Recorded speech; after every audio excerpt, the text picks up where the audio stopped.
Другой очень важный элемент отношений, который тоже проявляет культуру семьи. Это наследие, которое имеет каждый человек из своей родительской семьи. Как его воспитывали в быту, не в момент стресса, а просто повседневно. Например, по утрам собираться в школу, на работу. Ведь все мы знаем, что с самого утра создается настроение на весь день. Если удается утром легко собраться, ничего не забыть, выйти вовремя, вовремя добраться до пункта назначения, до работы, до школы, все с собой взять, все запустить, все процессы начать хорошо, легко и вовремя, уже с самого утра награждает человека ощущением правильности, ощущением того, что он делает верно, его день может и дальше развиваться успешно. Это автоматически является законченным правильным действием, подаренным человеку в самом начале дня. И порой это очень сложное дело. Утром проснуться, собраться, собрать детей, помочь своему партнеру и так далее. Или наоборот, в семье по утрам вечно были крики, все вечно опаздывали, вечно происходил сумасшедший дом, и постепенно ситуация перерастает в невероятно мучительную. Каждое утро становится испытанием, которое никто не проходит хорошо. Конечно, с самого утра иметь такое потрясение становится большим вызовом, особенно если работа требует концентрации внимания, усилий. Ну и, конечно же, нельзя на нее опаздывать. Два вот эти компонента: быт, повседневность, рутина и критически напряженные ситуации. В первом случае человек движется автоматически, он как бы скользит, и мы видим, как он это делает, как он обычные естественные процессы совершает каждодневно, с какими ритуалами, в каких формах, как это помещается во времени или не помещается. И другая ситуация, когда человек движется в максимальном напряжении, когда он усиленно ищет решение, когда он прижат к стене, когда он в затрудненном состоянии, мышление, тело подводит его, люди другие тоже не могут оказать ему достаточной поддержки. И человек в этом кризисе, в этом смятении, как он обращается с близкими, для чего они ему на самом деле нужны. То есть и в первом, и во втором случае человек находится в неком критичном состоянии ума. В первом случае он мало задействован, во втором он перегружен. Находясь в срединном положении, ум человека, его опыт, его знания, его возможность решать повседневные задачи помогает ему быть более культурным. Он может управлять плюс-минус хорошо своим поведением, например, на работе, и у него получается выглядеть лучше, профессиональней, точнее. Конечно, мы не говорим сейчас о патологических формах, таких как социопатия или психопатия, когда люди вообще не способны удерживать себя в каких-то рамках. Они постоянно их нарушают, они постоянно выходят за них. Когда человек показывает себя хорошо, в ситуациях бытовых, рутинных и в ситуациях напряжения. Это очень хороший показатель для создания отношений любых видов, любых форм. Особенно если этот человек нравится, если он привлекает, если он интересен. И наоборот, как часто отношения формируются по признаку найти того, на ком можно было бы отыграть все возможные сценарии, то есть что-то делать с другим человеком, как-то его крутить, вертеть, ломать, баловать, соблазнять, отталкивать, приближать и так далее, потому что такая игра была сложена еще в раннем детстве человека. Ему хотелось все это делать, все эти манипуляции с объектами своей семьи, но там это не получилось или получилось недостаточно. Конечно, мы можем сказать, что любовь, в принципе, всегда обращена к тому человеку, к тому персонажу, который подходит нам. Конечно, должна быть часть, которая связывает двух людей, и эта часть бессознательная, часть, которая руководит их желаниями помимо их сознания. И эти желания формируются часто из вот этих патологических сценариев семей. Да, это правда. Но одновременно с патологическим сценарием у человека, когда он уже становится взрослее, образуется ли желание в принципе отказаться от любых сценариев, то есть делать со своим партнером нечто иное, другую форму жизни, другие формы отношений, понимая, что будет желание отыграть привычное.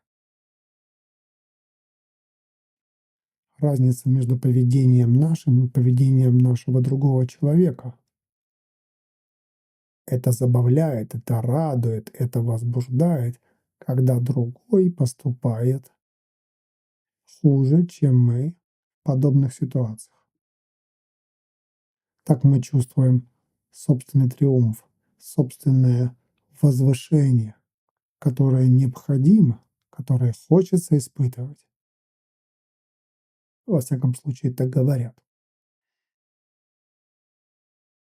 Вот именно поэтому мы склонны выбирать себе в партнеры человека более низкой культуры. Нам легче становиться в позицию учителя, который будет читать морали,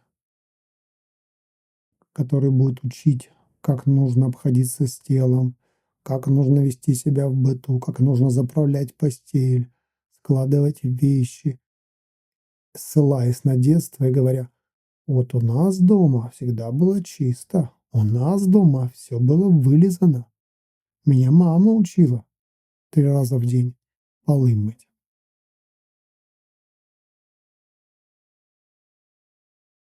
И наоборот, когда человек рядом обладает заведомо более высокой культурой, мы можем стремиться к этому, мы можем тянуться к этому, мы можем говорить, что мы хотим тоже иметь такую культуру.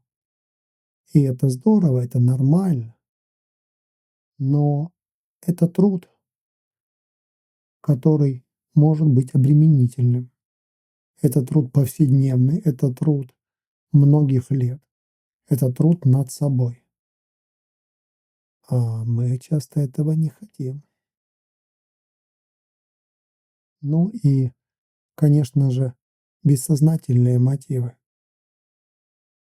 То есть то, что мы закладываем в отношения, не осознавая возможность обладать человеком через нашу более развитую культуру, как нам это кажется. Таким образом, мы неуязвимы для повреждений. Нас вряд ли смогут унизить, потому что культура не сильно отличается или наша культура выше. Вот так складываются отношения культурных людей.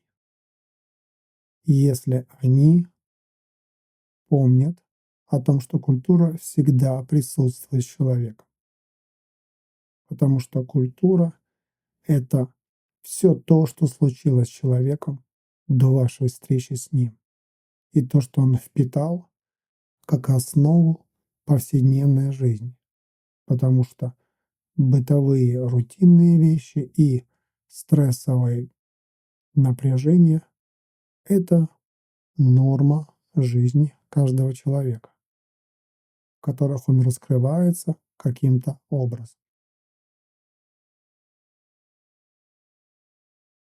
Может быть, вы видели семьи с одинаковой культурой. Например, когда муж и жена никогда не ругаются матом. Что бы ни происходило в доме, они никогда не оскорбляют друг друга. Да, они обсуждают проблемы, да, они могут спорить, они могут не соглашаться, но они никогда не оскорбляют друг друга, потому что в их культуре этот мостик переходить нельзя. Его там даже нет. Они не то что делают специальные усилия, у них нету решения ситуации через оскорбление другого. Это как бы не записано вообще, даже мелким шрифтом. То есть, если человек попадает в сложную ситуацию, он не ищет виноватого. Или даже если он знает, кто виноват, то он не стремится оскорбить этого человека, а оценивая повреждения, оценивая последствия, ищет решение из этой ситуации. Ему не так важно, кто прав и кто виноват. Он имеет дело с чистой ситуацией. Ну и хочется сказать о другом моменте, тоже очень важном. Культура семьи может мешать обсуждать других людей. В виде сплетен, разговоров за спиной, посиделок, где встретившиеся люди могут часами обсуждать других людей, их поведение, их решения, их одежду, внешность и так далее. Эта культура достаточно сильно развита среди людей, но она является потенциально травматичной, потому что ровно так же эти люди будут поступать в близких отношениях. То есть они, участвуя в повседневных разговорах о других, обсасывая все моменты и элементы, автоматически запускают в себе некую программу, в которой их мозг находит нужные гормоны счастья и радости. Это превосходство, компенсация, это возможность проявлять скрыто свою агрессию, ну и многое-многое другое. Это возможность вступать в отношения с объектом, не вступая в отношения напрямую. Обсуждать человека не с самим человеком, а с другими людьми. Как правило, такие люди склонны в повседневной жизни к выражению множества слов и реакций, когда что-то происходит непосредственно в прямых отношениях. То есть у таких людей разворачивается огромное поле для дерзких высказываний, оскорбительных речей, для унижения, для расправы, для деструкции. Найти человека с подобной культурой не так уже сложно. Однако это требует определенного навыка. Навыка посещать определенные места, встречаться с определенными людьми, то есть изначально создавать определенное волевое усилие со своей стороны, чтобы искать. Это как с домашним животным. Искать породистую кошечку или породистую собачку лучше всего, наверное, на выставках или у тех, кто занимается разведением таких животных. Тогда будут эти документы в порядке, и родословная видна, и так далее, и так далее. Точно так же и здесь. В какие места мы ходим, где мы знакомимся, с кем мы общаемся, кто нам попадается под руку. И если человек делает усилия по отбору, он оказывается в обществах или сообществах, где люди уже дифференцированы, где люди уже обладают определенным стремлением к более качественной жизни, что может делать отношения с ними более пресными, с одной стороны, но в них появляется ценность труда над собой. В пресных отношениях семейных это можно наблюдать, когда люди со стороны смотрятся как, ну, скажем так, спокойные у них отношения, спокойная пара, они, может быть, даже немногословны, но каждый из них ценит свой собственный труд на благо этих отношений и труд над собой. Человеку нравится над собой трудиться, нравится себя иногда останавливать, иногда корректировать, то есть держать очень такой точный курс, не шататься лишний раз. Это людям нравится, и они это ценят в самих себе в первую очередь, но и также в своих партнерах. Это другая форма жизни, где отношения поспокойнее, но при этом гораздо красивее, потому что человек в более глубоком состоянии, он не скользит по поверхности, он показывает глубину, из чего он создан и как он собой управляет. Давайте будем не всеядными, даже если мы любим обжираться.